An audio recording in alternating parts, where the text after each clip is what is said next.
அத்தனை செல்வமும் உன்னிடத்தில் நான் பிச்சைக்கு செல்வது எவ்விடத்தில் வெறும் பாத்திரம் உள்ளது என்னிடத்தில் அதன் சூத்திரமோ அது உன்னிடத்தில் ஒரு முறையா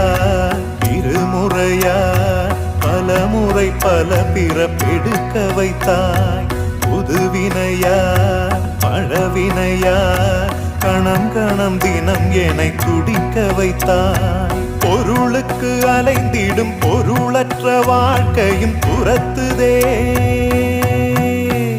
உன் அருள் அருள் அருள் என்று அலைகின்ற மனம் இன்று பிதற்றுதே அருள் விழியால் நோக்குவாய் மலர்பதத்தால் தாங்குவாய் உன் திருக்கரம் என்னை அரவணைத்துனதருள்